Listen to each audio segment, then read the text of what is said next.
तो कल हम लोग पढ़ रहे थे Yes, sir. Perpendicular axis theorem, rigid body dynamics पढ़ रहे थे और परपेंडिकुलर एक्सिस थ्योरम पढ़ रहे थे। हमने बता दिया था मैंने कि आई जेड बराबर क्या होता है, आई जेड बराबर आई एक्स प्लस आई वाई। इसमें जो बॉडी होगी कौन से प्लेन पर होगी, एक्स वाई प्लेन पर होगी।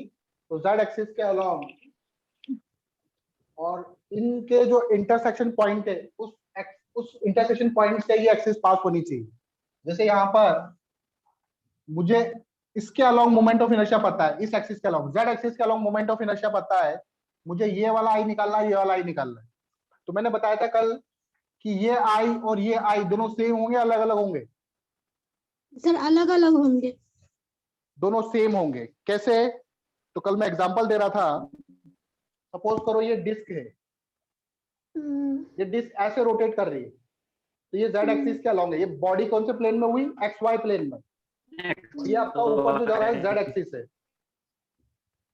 अब इसको ऐसे घुमा रहा हूं तो ठीक है, मोमेंट ऑफ इनर्शिया अलग है, लेकिन अगर मैं इसको ऐसे घुमाऊं, डिस्क है, डिस्क ठीक है, रेक्टेंगल मत समझना, डिस्क समझना। अगर इसको ऐसे घुमाऊं और ऐसे घुमाऊं,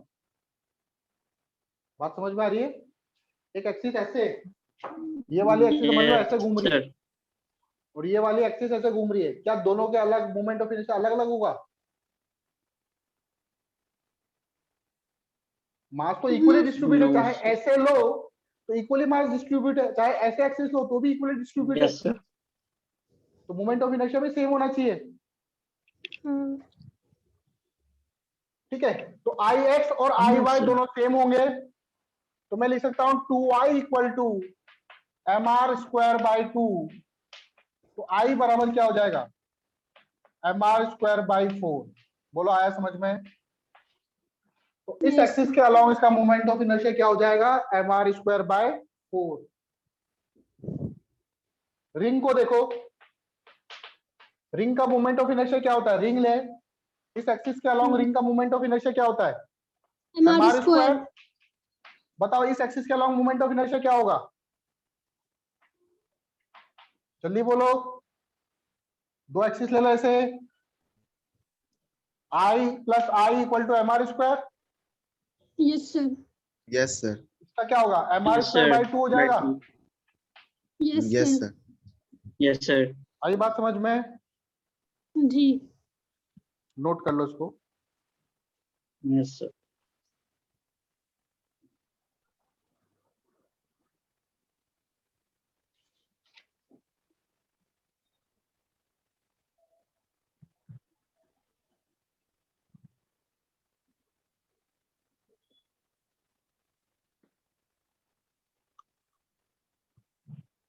हो गया नोट? Yes sir. चलो Yes, sir. एक और एग्जांपल लेते हैं।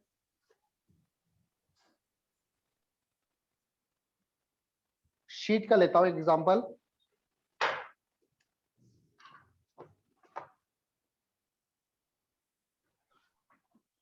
एक शीट ले ली मैंने, रेक्टेंगुलर शीट। ये साइड है ए, ये साइड है बी। अगर मान लो ये एक्सिस है तो इसके अलोंग मोमेंट ऑफ इनर्शिया क्या होगा, और अगर ये एक्सिस है तो मोमेंट ऑफ इनर्शिया क्या होगा, जल्दी बोलो। मास एम एस का,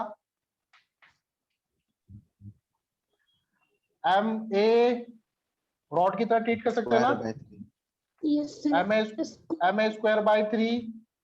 यस सर। इस एक्सिस के अलोंग क्या होगा, M M B B square bye.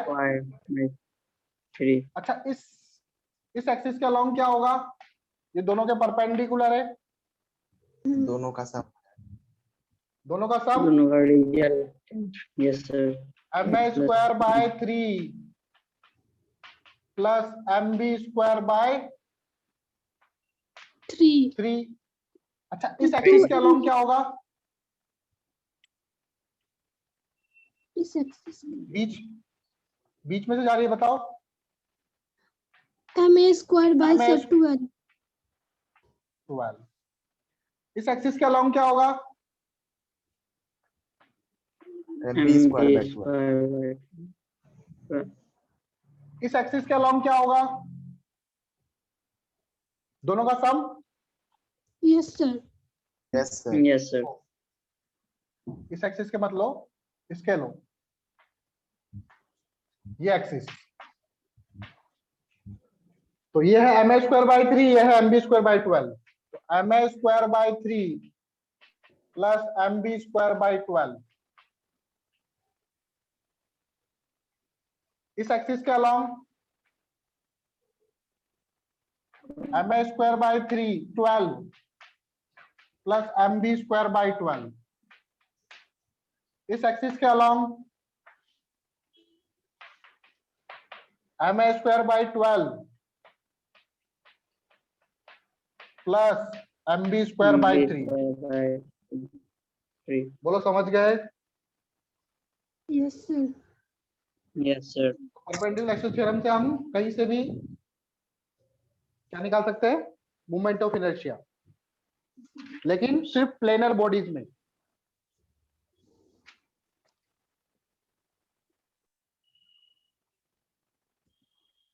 Note कर लो इसको। Yes, sir.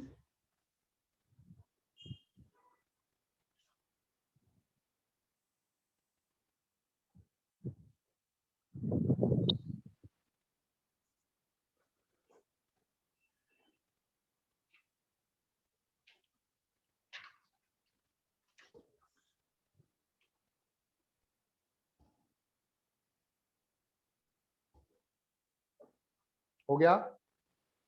Sir, एक मिनट।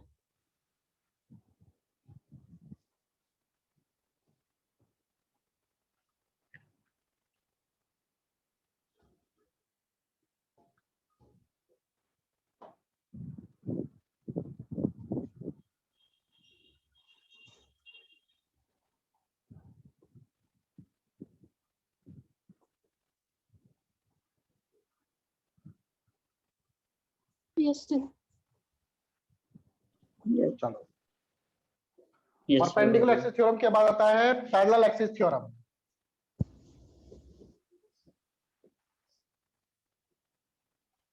तो पैरेलल एक्सिस थ्योरम 2D के लिए भी अप्लाई है और 3D के लिए भी एप्लीकेबल है।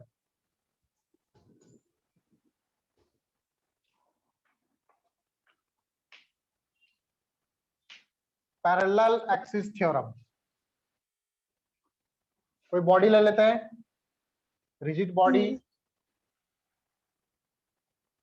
ये एक्सिस, इस एक्सिस के अलोंग निकालना है मुझे। इधर ये एक्स एक्सिस, इधर वाई एक्सिस,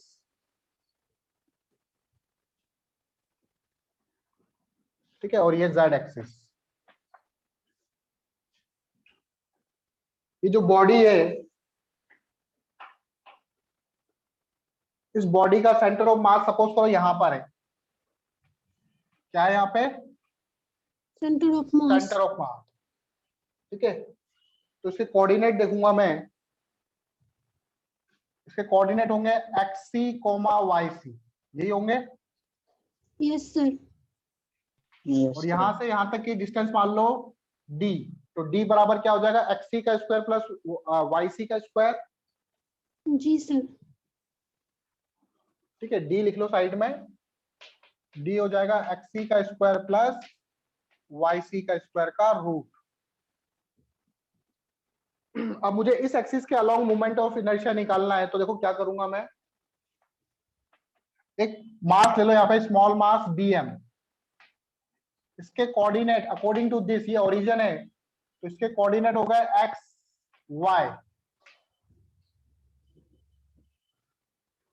तो इसका मोमेंट ऑफ इनर्शिया क्या होगा इस एक्सिस के अलोंग? अभी मैंने देखा था परपेंडिकुलर एक्सिस थ्योरम से, dm under root dm X square plus Y square, ये होगा क्या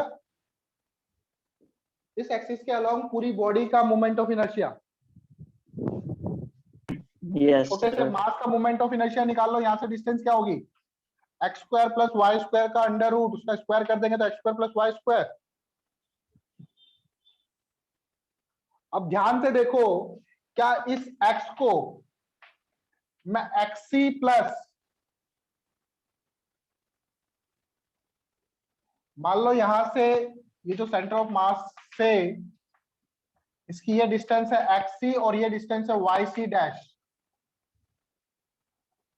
ये जो कोऑर्डिनेट है यहां से तो x, y है, लेकिन सेंटर ऑफ मास से ये कितना है, xc, yc dash, xc dash, yc dash. बात समझ में आ रही है?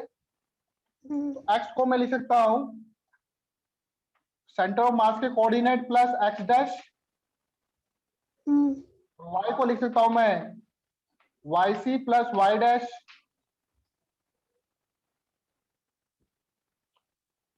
अब सेंटर ऑफ मास के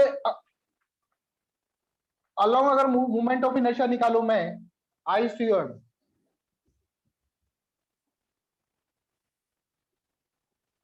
मतलब सेंटर ऑफ मास में अगर मैं कोई मास ले लूं पार्टिकल, तो उसका मूवमेंट ऑफ इनर्शिया क्या होगा, dm xc डैश का स्क्वायर प्लस yc डैश का स्क्वायर। बोलो बात समझ में आ रही है क्या?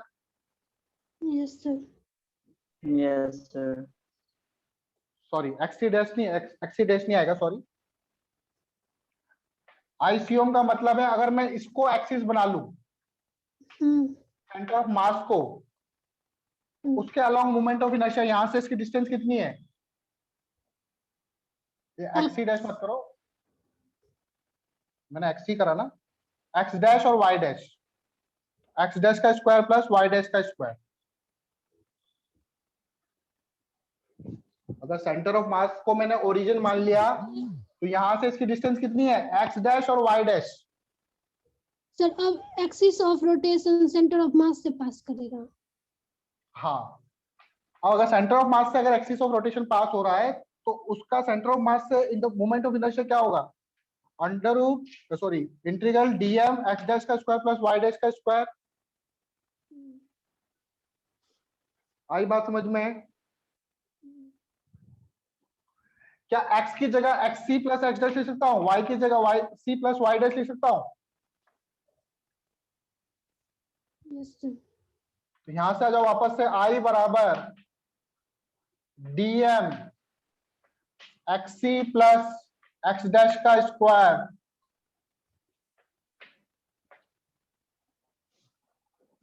Plus Y C plus Y dash का स्क्वायर।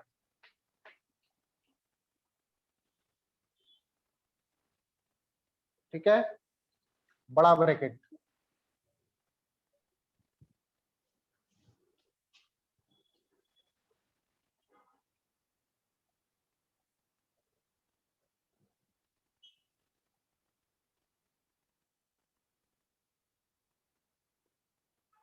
अब इसको सॉल्व करो, इधर वाला लिख लिया आप लोगों ने? Yes, sir. Yes.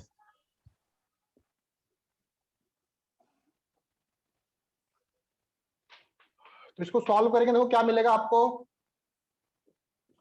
एक्स सी का स्क्वायर एक्स डैश का square plus 2xc x dash.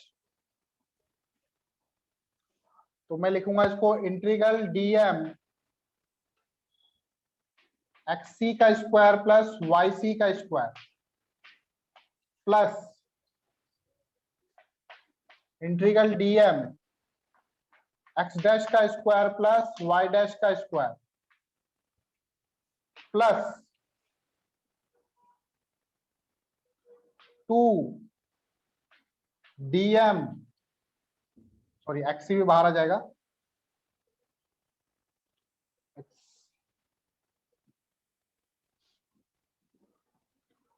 2xc dm x dash plus 2yc dm y dash. बोलो यही आएगा? Yes, sir.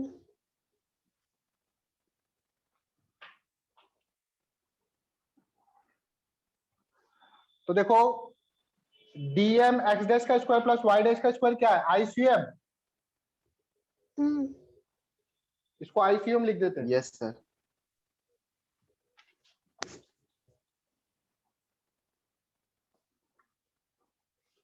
अच्छा ये देखो dm x डैश और dm y डैश, इसकी वैल्यू कितनी होगी?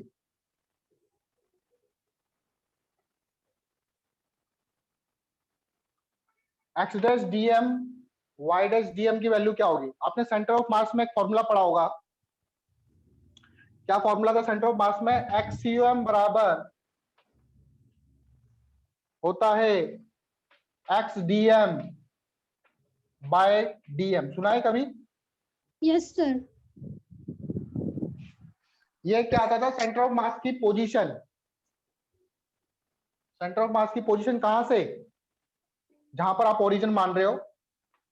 अगर मान लो आपका ओरिजिन ही सेंटर ऑफ मास पर हो तो एक्सियम कितना आएगा? 0। अगर आपका origin he centre of mass Yes, पर हो तो ये sir. कितना आएगा? 0। तो यहां से अंडर रूट एक्स डीएम की वैल्यू क्या आएगी? 0। तो ये एक्स डैश कहां से माना मैंने? सेंटर ऑफ मास से। तो under root DM X dash क्या आएगा? क्या 0 आएगा? एक्स डैश मैंने कहां से माना? सेंटर ऑफ मास से। और डीएम वाई डैश क्या आएगा? ये भी 0 आएगा। बात समझ में आ रही है? उड़ गई? अगर आपके कोऑर्डिनेट ओरिजिन जैसे कोई रॉड वगैरह है या फिर कुछ भी है, ठीक है, तो एक्स पे जाके डीएक्स लेते थे हम लोग, एक्स डीएम करते थे। तो अगर आपने सेंटर ऑफ मास से ही ओरिजिन पास हो रहा है आपका, यहीं से आप सेंटर ऑफ मास निकाल रहे हो, सेंटर ऑफ मास पे बैठ के ही सेंटर ऑफ मास निकाल रहे हो, तो आपके कोऑर्डिनेट 0 आएंगे। तो एक्स डीएम 0 Yes, आएगा। ये sir. डीएम एक्स डैश कहां से? सेंटर ऑफ मास पे बैठा हुआ हूं मैं, तो वहां से डीएम एक्स डैश कैलकुलेट कर रहा हूं मैं, तो उसकी वैल्यू 0 आएगी। उसी तरह से वाई डैश डीएम भी 0 आएगा। समझ गए? Yes, sir. ठीक है, इसको लिख लेना आप लोग, सेंटर ऑफ मास का ये। तो ये हो जाएगा I X C plus Y C square क्या है? डी। तो ये होगा integral D M D square plus I C U M, बाकी सब 0 हो गया। इसको कैलकुलेट करोगे, डी स्क्वायर तो देखो कांस्टेंट डिस्टेंस है, इस एक्सिस से डी की डिस्टेंस कांस्टेंट रहेगी सेंटर ऑफ मास की। तो डी स्क्वायर Yes, बाहर आ sir. गया, डीएम का इंटीग्रेशन करेंगे तो क्या आ जाएगा? M D square. तो I C U M plus M D square आएगा। फाइनली ये आएगा आपका पैरेलल एक्सिस थ्योरम। आई बराबर I C U M plus M D square. I C U M क्या है? उस एक्सिस के अलोंग जो सेंटर ऑफ मास से पास हो रही है, वहां पर मोमेंट ऑफ इनर्शिया क्या है? एम डी स्क्वायर क्या है? टोटल बॉडी का मास। और उस एक्सिस से सेंटर ऑफ मास की Distance. डिस्टेंस क्या है? वो डी है। समझ गए?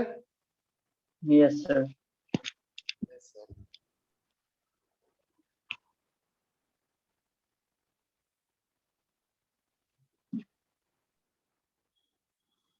नोट कर लो इसको। कर लिए। चलो आगे देखें। Yes, sir.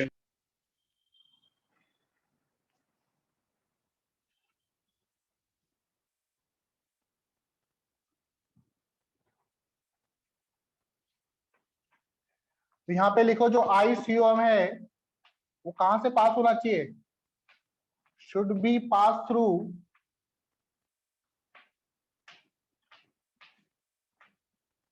Centre of mass. ICM centre of mass से पास होना चाहिए। दूसरा, आई एंड आईसीएम की जो एक्सिस है शुड बी पैरेलल, एक दूसरे के पैरेलल होनी चाहिए, तभी इसको पैरेलल एक्सिस थ्योरम बोलते हैं। I and ICM axis should be parallel. D क्या है? D is the perpendicular distance of axis from center of mass, या दोनों एक्सिस के बीच में distance, distance of axis from centre of मास, ऐसे कर लो, ठीक है। And it is valid for 3D object also. 3D object है उसके लिए भी ये वैलिड है।